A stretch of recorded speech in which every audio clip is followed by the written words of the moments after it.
믿습니다. 하나님 말씀 보도록 하겠습니다. 마태복음 14장 22절부터 33절입니다. 제가 먼저 읽고요. 여러분 나중에 읽고 교독하도록 하죠. 제가 읽겠습니다. 예수께서 즉시 제자들을 재촉하사 자기가 무리를 보내는 동안에 배를 타고 앞서 건너편으로 가게 하시고 무리를 보내신 후에 기도하러 따로 산에 올라가시니라. 저물매 거기 혼자 계시더니 배가 이미 육지에서 술이나 떠나서 바람이 거스름으로 물결로 말미암아 고난을 당하더라.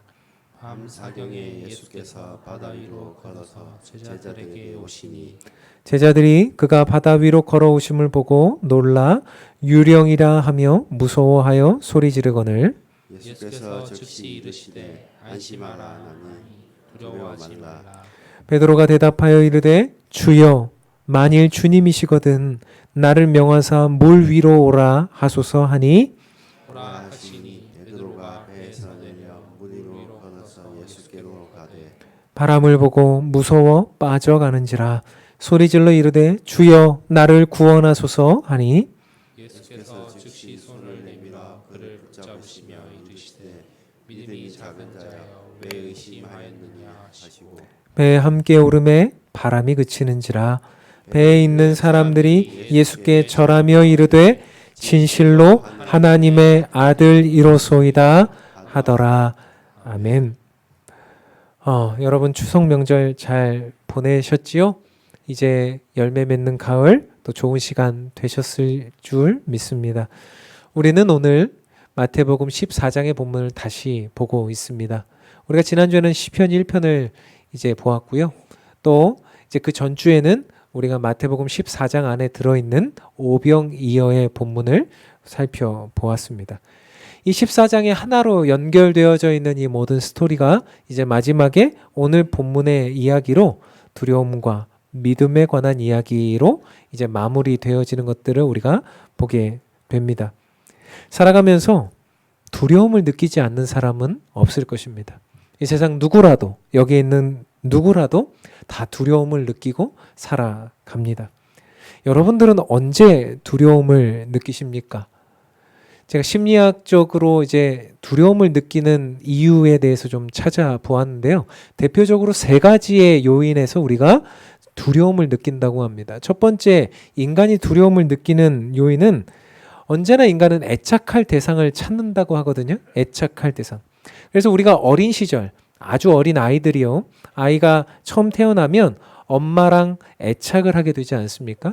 그 애착의 기간이 약 1년 정도 되는데 그 시간 동안 너무너무 중요한 시간이라는 거예요. 그래서 엄마가 눈에 보이지 않으면 울고 또 엄마가 언제나 네 옆에 있다는 것을 계속해서 이렇게 알려주는 시간. 그래서 확인시켜주는 시간이 약 1년 정도 이제 진행이 된다는 겁니다. 그 시기에 애착이 잘 형성이 되지 않으면요. 이 아이는 자라서도 불안감을 느끼고 두려움을 느끼는 요소가 언제나 마음속에 잔존해져 있다고 하는 것이 그런 내용입니다. 근데 인간이요, 어떤 이제 어린 시절에는 엄마를 애착하지만 점점점 자라면서 이제 엄마로부터 떨어지지 않습니까? 그러면 애착할 대상을 자꾸 찾는다는 거예요. 그래서 사람을 애착하는 사람이 있고 또 돈을 애착하는 사람이 있고 또 성공이나 사회적인 어떤 지위를 애착하는 사람이 있고요. 그래서 사람이 이제 사람을 애착하기 시작하면 뭐 남편이나 아내를 애착하고 또 자녀나 부모를 또 그렇게 찾는다는 거예요. 그런데 그 대상이 어떻습니까? 자꾸 그 대상이 사라져버리면 우리들의 마음속에 뭐가 찾아와요? 두려움이라는 것이 자주 찾아오게 된다는 겁니다. 인간은 애착이 깨어지는 순간 두려움을 느낄 수밖에 없는 존재다라고 표현하더라고요. 두 번째로 인간이 언제 이제 두려움을 느낄까 했을 때 자기 결정 이론이라는 게 있는데요. 내가 어떤 일에 대해서 내가 결정하는 거예요. 그러면 안정감을 느낀다는 겁니다. 어떤 상황에 대해서 내가 통제하고 내가 결정할 때 인간은 안정감을 느끼는데 나의 통제를 벗어나는 상황, 내가 결정할 수 없는 일들이 자꾸 일어날 때 인간은 두려움을 느낀다는 거예요. 그래서 이 자기결정 이론 안에서는 이제 예를 들면 어떤 것들이 있냐면요. 자동차가 너무 빠른 속도로 가고 있다라든지 아니면 그 자동차가 혹시 브레이크가 없다라든지 아니면 뭐 배를 타고 가고 있는데 너무나 심한 풍랑이 인다든지, 아니면 내가 어떤 상황에 대해서 더 이상 통제할 수 없을 때, 우리의 인생이 사실 통제할 수 없는 영역들이 많잖아요. 그럴 때 인간은 굉장한 두려움을 느낀다라고 말합니다. 세 번째, 인간의 두려움이 있습니다. 사람은요, 언제나 바닥이 단단한 곳에 서 있을 때 두려움을 느끼지 않고 안정감을 느낀대요. 우리가 놀이기구 타보면 알지 않습니까? 저는 놀이기구 타는 걸 정말 싫어해요. 높은 곳에 올라가는 걸 싫어합니다. 왜 그런가 하면 떨어져도 죽지 않는다는 걸 분명히 알고 있으면서도 그 시간이 너무 싫어요. 그 몇 초간의 그 떨어지는 시간이 너무 싫은데요. 인간이 바닥이 없는 곳에 있을 때 굉장한 두려움을 느낀대요. 그래서요, 바닥이 어딘지를 모르는 곳에 있을 때 우리는 상당한 두려움을 느낀다고 합니다. 심지어는요, 어떤 말이 있냐면 성경 안에 보면 지옥을 표현할 때 어떤 말이 있습니까? 무저갱이다 이렇게 표현해요. 무저갱이 뭡니까? 바닥이 없는 갱이라는 거예요. 그러니까 사람이 바닥이 없는 곳으로 들어갈 때 그것을 지옥처럼 여긴다는 거예요. 그래서 사람이 이제 바닥을 모르는 곳에 빠져 들어갈 때, 뭐 바다 같은 것도 바닥이 없잖아요. 바다는 사람이 쑥 들어가면은 그냥 들어가서 죽지 않습니까? 그런 것처럼 바닥이 어딘지를 알지 못하는 공간이나 현장 가운데 있을 때 사람은 공포를 느끼고 두려움을 느낀다라고 말해요. 근데 오늘 본문의 제자들을 보니까 굉장한 두려움 속에 빠져 있는데, 이 제자들의 모습을 보니 이 두려움이 총망라되어 있는 상황 가운데 있습니다. 24절에 보니까 이렇게 기록하고 있어요. 배가 이미 육지에서 술이나 떠나서 바람이 거스름으로 물결로 말미암아 고난을 당하더라 이렇게 말하고 있는데요. 오늘 제자들의 모습은 어떻습니까? 이제 육지에서 술이나 떠나서 이제 그곳을 가고 있는데 이제 바람이 거스르고 물결로 말미암아 고난을 당하고 있었대요. 이 당시에 배가 어떻겠습니까? 엔진이나 전기 모터로 가는 배가 아니죠. 바람이 너무 많이 불고 있었기 때문에 돛을 펴서 갈 수 있는 상황도 아니었을 것입니다. 작은 배였기 때문에 노를 저어서 가고 있는데 노를 아무리 저어도 앞으로 나아가지 않는 상황 가운데 있었습니다. 그렇다고 뒤로 정처 없이 물러날 수도 없는 상황, 앞으로도 못 가고 뒤로도 갈 수 없는 상황. 그 노를 저으면서 제자들이 무슨 생각을 했을까요? 아, 뭔가 잘못됐다. 아, 이건 뭔가 문제에 직면하고 있다. 아, 이것은 뭔가 내가 죽을 수도 있는 상황 가운데 있다. 물이 넘어 들어오면서 배가 점점점 침몰하고, 그 안에서 이들은 지금 어떤 공포심을 느끼고 있습니까? 자신들이 방금까지 모시고 있었던 자신들의 든든한 애착의 대상이 되었던 예수님이 배 안에 계시지 않는 거죠. 애착의 대상이 사라졌고 의지하는 대상이 사라졌고 자신들을 먹여주셨고 기적을 행해주셨던 예수님이 같은 배 안에 타고 있지 않다라고 하는 생각 때문에 이들은 지금 두려워하고 있죠. 두 번째, 이들의 두려움은 무엇입니까? 열심히 노를 저어도 애를 써도 노력을 해도 되지 않는 자기 통제가 일어나지 않고 있는 상황, 그래서 자기가 결정할 수 없는 상황에 일어났기 때문에 지금 이들은 굉장한 두려움 가운데 있죠. 더 나아가 그뿐입니까? 자신들이 있는 물 위는 어떻습니까? 단단한 바닥이 아니에요. 그곳은 출렁이고 있는 바닷가죠. 그래서 그들은 지금 그곳에 빠지면 죽을 수밖에 없다라고 하는 두려움, 그 바닥이 얼만큼 깊은지, 그 바닥이 언제까지 우리가 빠져 들어갈지 알지 못하는 바닷가 위에 있기 때문에 이들은 어떻습니까? 굉장히 두려운 가운데 있었습니다. 24절에 보니까 이들의 두려움, 이들의 상황, 그 모든 것들을 일괄적으로 표현할 때 고난을 당하더라 이렇게 표현하고 있어요. 그러니까 우리의 두려움, 우리의 염려, 힘이 들고 어렵고 아프고 또 때로는 자포자기하고 때로는 열심히 해보았지만 안 되는 그런 실패와 절망감 가운데 있고, 이 모든 것들을 통틀어서 인간의 고난이다라고 말하고 있어요. 근데 믿는 사람들도 이런 고난을 당하더라는 거예요. 오늘 본문에 보니까 22절에 보면 예수님이 그 길을 보내셨습니다. 제자들에게 가라고 하신 길입니다. 22절 제가 읽어볼게요. 예수께서 즉시 제자들을 재촉하사 자기가 무리를 보내는 동안에 배를 타고 앞서 건너편으로 가게 하시고 이랬어요. 이 길은 예수님이 보내신 길이었어요. 그리고 예수님은 이 모든 상황에 대해서 분명히 알고 계셨을 텐데 오히려 그들을 재촉하여 보냈다라고 말하고 있어요. 이해가 되지 않죠. 우리가 기도하고 최선을 다하고 열심히 예배도 드리고 주님의 말씀 따라 가기를 원하고 그랬는데 그렇게 해서 확신을 가지고 갔던 길임에도 불구하고 어떻다는 겁니까? 두려운 일이 생기더라는 거예요. 고난의 일이 생기더라는 겁니다. 이해가 되지 않습니다. 예수님이 보내신 길인데 예수님께서 우리와 함께 하신다라고 믿고 그분의 보내심을 받아 갔는데 왜 이처럼 고난을 당하는가? 두렵습니다. 어렵습니다. 신앙생활이 무슨 의미가 있는가라고 하는 고민을 하게 됩니다. 많은 현대인들과 많은 성도들이 이런 상황 가운데 있다라고 생각해요. 저와 여러분 모두가 이런 현실 가운데 있지는 않을까. 그래서 오늘 본문에 우리는 집중해야 합니다. 이 본문이 우리들에게 알려주고 있는 해답이 있기 때문이죠.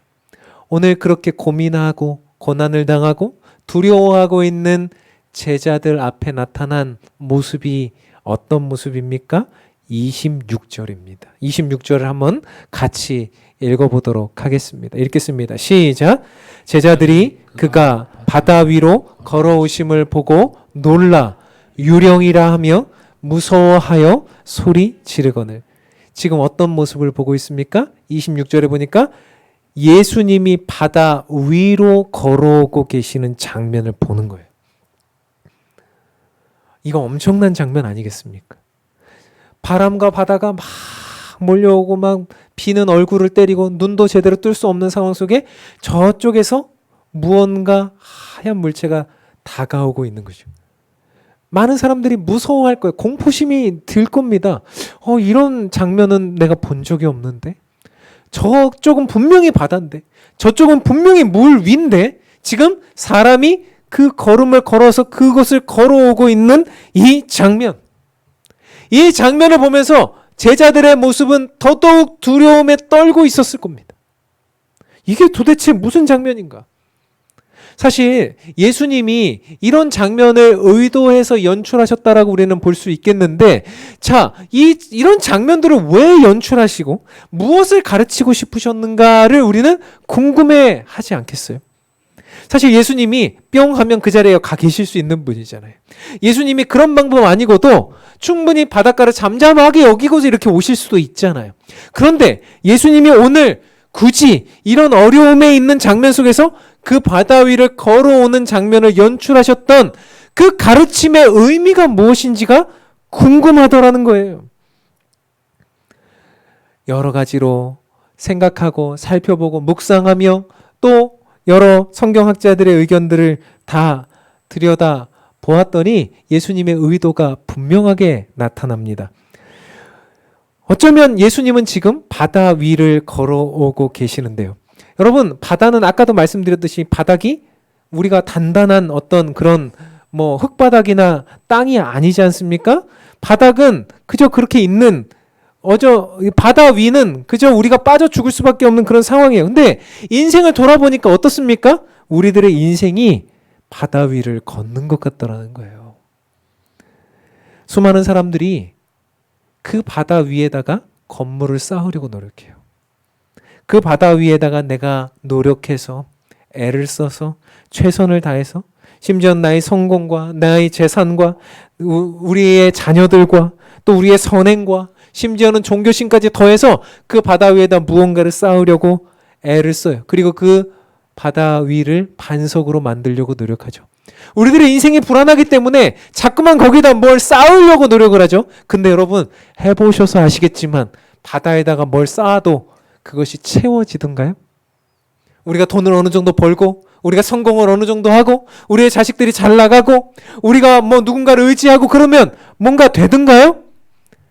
아니더라는 거예요. 바다를 채울 수 없더란 이야기입니다. 그러면서 오늘 본문이 기가 막히게 대조하고 있다라고 말씀드렸지 않습니까? 제가 오병이어의 이야기를 알려드리면서 14장 서두에 어떤 장면이 기록되고 있다라고 말씀드렸습니까? 헤롯 왕의 생일 잔치가 기록되고 있다라고 말씀드렸죠. 오늘 본문도 이 14장 서두에 나와 있는 헤롯 왕의 잔치와 연결되어 있다는 것을 우리는 알아야 돼요. 사실 헤롯이라는 사람은요, 어떤 사람입니까? 당대의 왕이지 않습니까? 헤롯이라는 사람의 특징이 뭐냐면요, 건축가로 유명한 사람이에요. 이 사람은 집을 짓는 걸 굉장히 좋아하는 사람입니다. 건축을 좋아하는 사람이어가지고요, 이 사람이 건축을 가지고 정치를 합니다. 그래서 유대인들의 환심을 사기 위해서 이 헤롯 왕이 유대인들을 위해서 헤롯 성전을 지어주기도 해요.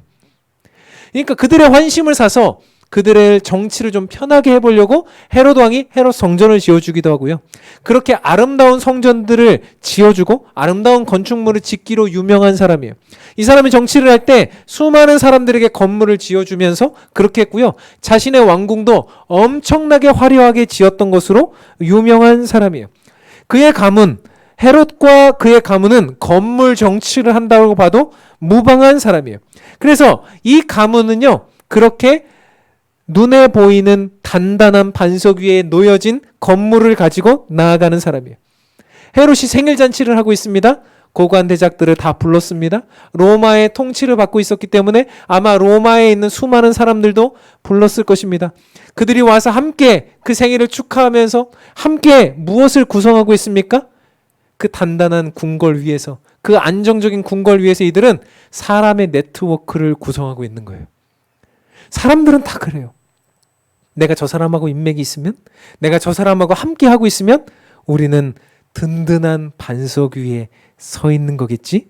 헤롯은 건물을 가지고 정치를 하면서 또 그 안에 왕이라는 권력을 누리면서 수많은 사람들과 네트워크를 이루면서 단단한 안정감을 즐기고 있었던 것 같습니다. 그런데 어떻습니까? 이 헤롯이 구성한 이 든든한 반석 위에 있는 이 세운 집이 영원합니까? 지금 그는 어디에 있습니까?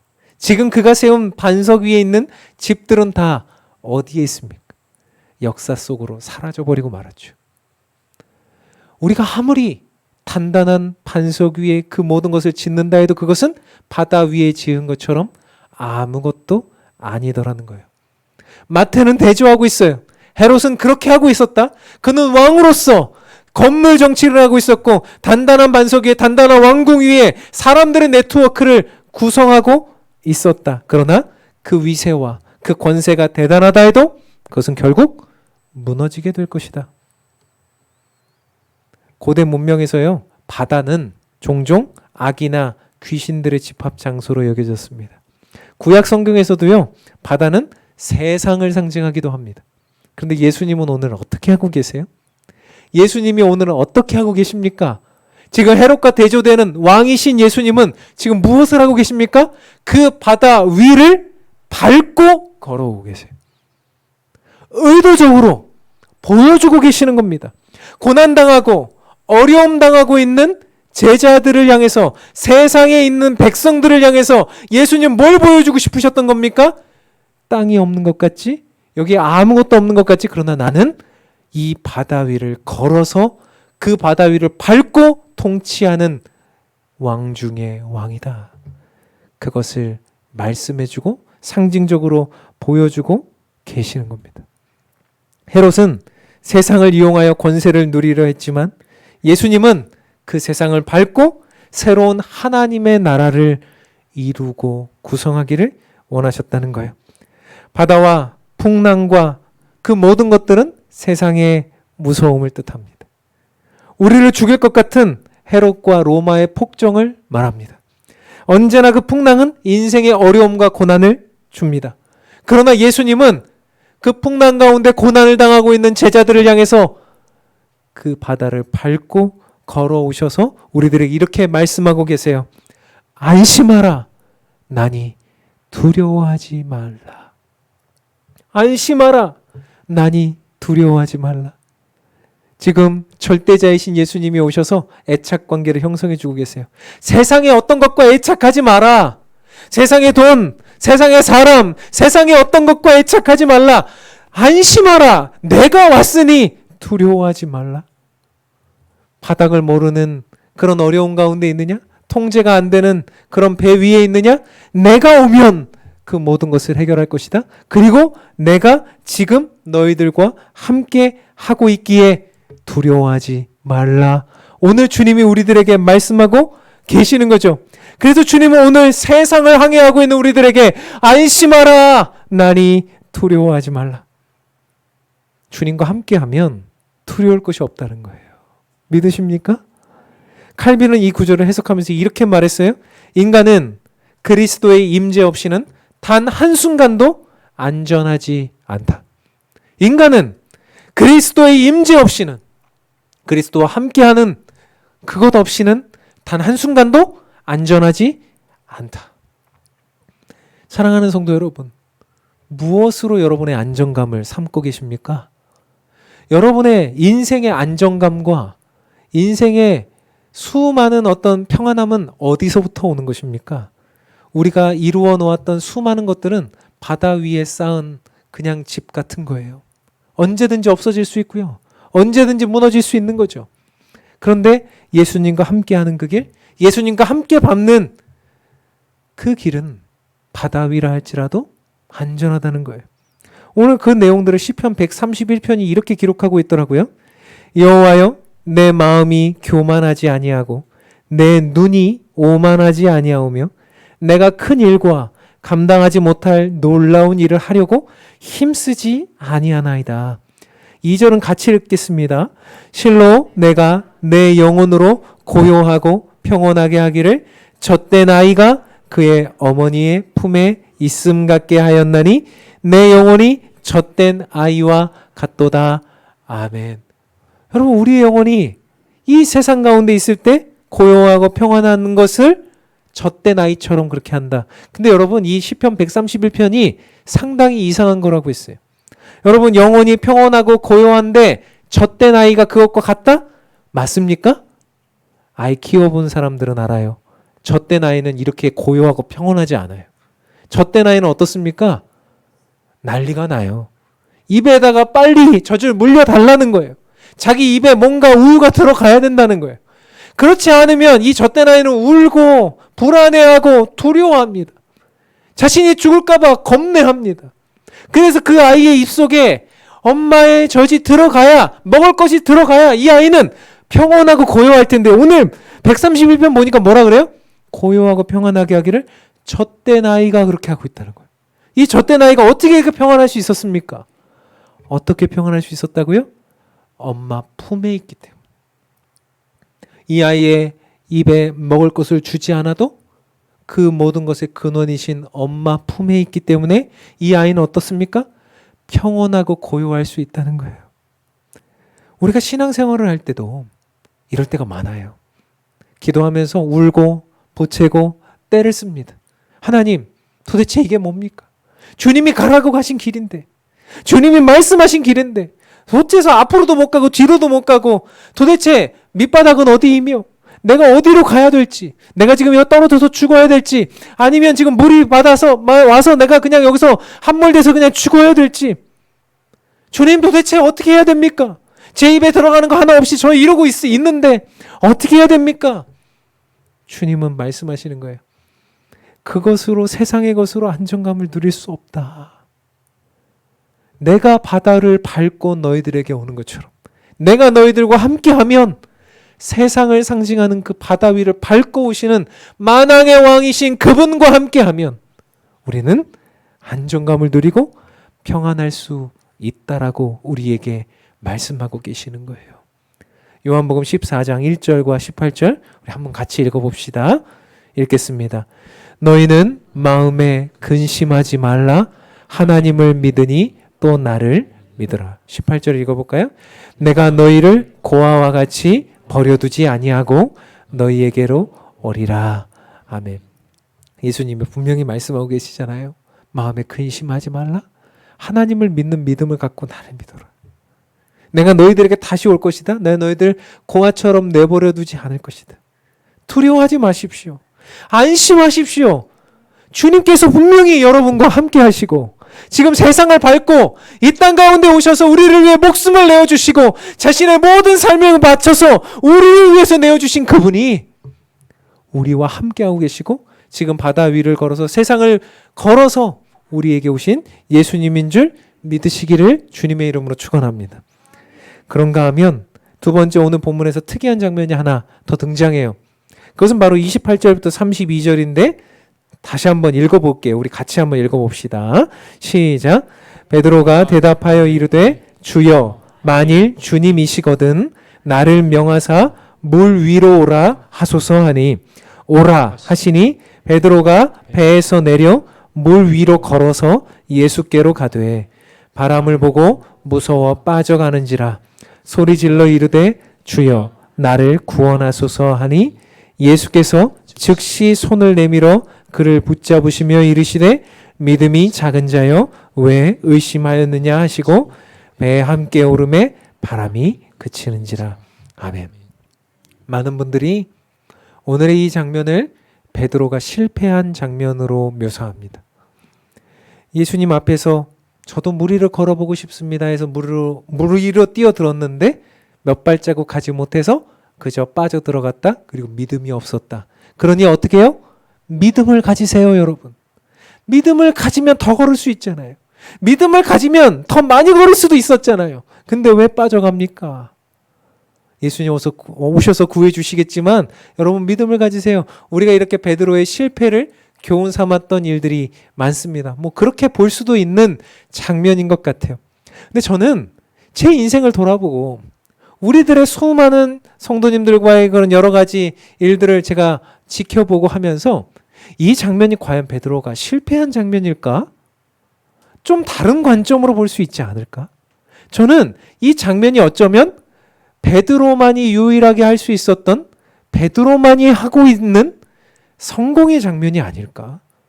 그 예수님이 어찌하여 이렇게 믿음이 없느냐 하실 때 그 믿음 없음이라고 하는 것은 어쩌면 책망이라기보다는 가르쳐 주시는 가르침의 내용이 아닐까라는 생각을 해보게 되는 거죠.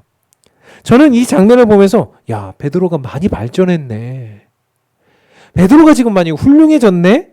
그래서 그의 실패가 아니라 그는 이전의 실패를 통해서 오늘 실력으로 그것이 쌓여져 가고 있다는 것을 보게 된다는 거예요. 고난과 어려움, 실패를 통해서 우리는 무엇을 쌓아야 됩니까? 실력을 쌓아야 되는 거죠. 얼마 전에 베드로를 비롯한 제자들이 경험한 내용이 있어요. 그 마태복음 8장에 나오는 얘기인데 오늘 14장이니까 그 8장의 내용이 그 전에 있었던 내용인데 이런 내용이 기록되어 있어요. 배에 오르심에 제자들이 따랐더니 바다에 큰 놀이 일어나 배가 물결에 덮이게 되었으되 예수께서는 주무시는지라. 그 제자들이 나와 깨우며 이르되 주여 구원하소서 우리가 죽겠나이다. 예수께서 이르시되 어찌하여 무서워하느냐 믿음이 작은 자들아 하시고 곧 일어나사 바람과 바다를 꾸짖으시니 아주 잔잔하게 되거늘 그 사람들이 놀랍게 여겨 이르되 이가 어떤 사람이기에 바람과 바다도 순종하는가 하더라. 여러분 이 장면과 오늘의 이 장면이 매우 유사하지 않습니까? 같은 풍랑을 만나고 같은 배 안에 있고 근데 예수님이 이건 같은 배에 타고 있었고 지금 오늘 장면은 예수님이 같은 배에 타고 있지는 않았는데 지금 그런 장면들이잖아요. 근데 그전에는 어떻습니까? 이들이 반응이 어때요? 우리가 죽겠습니다 라고 표현해요. 그리고 풍랑이 멈추고 나서는 이 제자들이 어떻게 표현합니까? 저 사람이 어떤 사람이길래 바람과 바다도 순종하는가? 이렇게 말해요. 근데 오늘 베드로는 어떻게 합니까? 그때 이미 한번 실패해 본 적 있잖아요. 이것이 실력이 되었다니까요. 그래서 오늘 뭐라고 말해요? 예수님이 맞다면 제가 이 길을 걸어보고 싶습니다. 저도 바다를 걸어보고 싶습니다. 이렇게 한 발자국 더 나아간 거죠. 그래서 어떻게 됩니까? 바다를 걸어본 사람이 되는 거예요. 한 발자국을 걸었는지, 두 발자국을 걸었는지, 10발자국을 걸었는지 우리는 잘 몰라요. 알 필요도 없어요. 많은 사람들은 베드로가 몇 발자국을 걸었을까? 10발자국 정도 걸었으면 성공이었을까? 그런 거에 관심이 있겠지만 저는 그런 거에 관심이 없어요. 우리가 한 발자국 걸었든 두 발자국을 걸었든 10발자국을 걸었든 상관없이 그는 바다를 걸어본 사람입니다. 우리 중 누구도 못 해본 바다를 걸어본 사람. 이전에는 실패했겠죠? 또다시 실패했겠죠? 그렇지만 어떻습니까? 오늘 그는 바다를 한두 발자국, 세 발자국, 네 발자국 걸어본 실력 있는 사람이 된 거죠. 우리가 이런 관점으로 오늘 본문을 본다면 사실 베드로의 모습이 우리의 모습 아니에요? 우리도 오늘 말씀 듣고 나아가면 일주일 있다가 어때요? 일주일도 지나기 전에 또 실패하잖아요. 그런데 우리는 그 실패가 영영 실패가 아니에요. 우리도 세상에 나아가서 그 세상의 바다라는 바닷가를 한 발자국 혹은 두 발자국을 걸어본 겁니다. 오늘의 이 말씀을 듣고 여러분들이 나가서 세상에 나가서 세상이라는 바다를 걸어본 거예요. 말씀을 토대로 걸었을 때 되더라. 한 발자국 걸어봤더니 되더라. 그리고선 또 빠질 수 있죠. 그렇지만 그 다음 주에 와서 다시 말씀을 듣고 다시 세상으로 나가면 어떻습니까? 지난주에 두 발자국 걸었는데 오늘은 다섯 발자국 걸었어. 그 다음 주는 어떨까요? 조금씩 나아지겠죠. 예수님은 오늘 베드로의 모습을 보면서 이것을 기록하시면서 우리에게 뭐라고 말씀하시는 거예요? 좀 더 나아가자라는 거예요. 우리들의 신앙이 지난주에, 지지난주에 머물러 있지 말고 작년에 머물러 있지 말고 좀 더 나아가자는 거예요. 이들의 믿음이 바뀌었습니다. 33절입니다. 배에 있는 사람들이 어떻게 했다고요? 예수께 절하며 이르되 진실로 하나님의 아들이로소이다 하더라. 옛날에는 저 사람이 누구길래 바람과 바다도 순종하는가 했던 제자들이 뭐라고 말해요? 예수께 절하며, 정말 온 세상을 밟고도 그렇게 통치하실 주님이시군요. 그분께 절하고 어떻게 해요? 저분이 진실로 하나님의 아들이로소이다. 베드로가 실패하고 시시하게 그렇게 물에 빠진 게 아니에요. 저는 예수님께서 우리에게 말씀하시는 그 장면 속에서 우리들의 모습을 보면서 우리의 모습 같고, 더 나아가 우리가 베드로보다 부족한데 우리는 지금 이 순간 세상을 걸어볼 수 있는, 세상의 바다를 걸어볼 수 있는 은혜와 믿음을 주셨구나. 내가 지금 비록 적은 믿음이지만 한 걸음 더 나아갈 수 있는 소망을 오늘의 본문을 통해서 주셨구나. 세상은요, 이번 주도 우리를 향해서, 우리를 함몰시키기 위해서 무서운 기세로 다가올 거예요. 여러분들의 인생 속에 수많은 여러 가지 문제로 고난을 주고 여러분들이 두려움을 느끼게 만들 거예요. 그런데 우리 주님은 오늘도 말씀하고 계세요. 얘들아, 한심하라. 나니 두려워하지 말라. 그리고 할 수 있다면 그 걸음을 걸어와라. 내가 이 세상의 바닷가를 건넜던 것처럼 너희도 그 세상의 바닷가를 건너서 온 세상 가운데 아무도 못 해봤던, 너만 할 수 있는 그 바다를 건너는 믿음을 보여줘라. 헤롯의 궁전에서 안전함과 그들의 군사들을 신뢰하고 그들의 사람들의 네트워크를 가지고 세상을 정복하려고 하는 헤롯 왕의 길 말고 예수님께서 오늘 보여주셨던 나와 함께 이 바다를 걸어가자 하시는 그 일렁이는 바다를 과감하게 걸어가 볼 수 있는 저와 여러분이 될 수 있다면 그것이 오늘 우리들에게 주시는 주님의 교훈이 아닌가 생각합니다. 사랑하는 성도 여러분, 오늘 풍랑의 말씀을 통해서 간단하게 두 가지의 교훈을 얻었습니다. 일렁이는 죄의 바닷가를 항해하는 우리에게 가장 중요한 것이 무엇입니까? 예수님의 임재예요. 주님이 함께 하시느냐 안 하느냐가 우리에게 가장 중요해요. 17세기의 리차드 백스터라는 목사님이 죽을 병에 걸려 사경을 헤매고 있었대요. 사람들이 이제 목사님 하나님 나라 보내드려야겠다 하고서 기도하고 있었어요. 주님 편안하게 목사님 데려가시면 좋겠습니다. 그런데 그렇게 다 포기하고 기도하고 있었을 때 기적적으로 그 병에서 회복이 됩니다. 그러면서 그 사경을 헤매는 동안에 목사님이 영원한 안식에 대해서 생각하게 돼요. 영원한 안식에 대해서 어떻게 생각하게 되었을까? 그 고통 중에 어떻게 그런 생각을 했을까 봤더니 이 목사님이 탁 깨어서 하시는 말씀이 나 하나도 고통스럽지 않았다. 왜 그런가 했더니 그 목사님이 그런 사경을 헤매고 있을 때 주님이 옆에 임재하고 계셨다는 것을 본인이 느낀 거예요.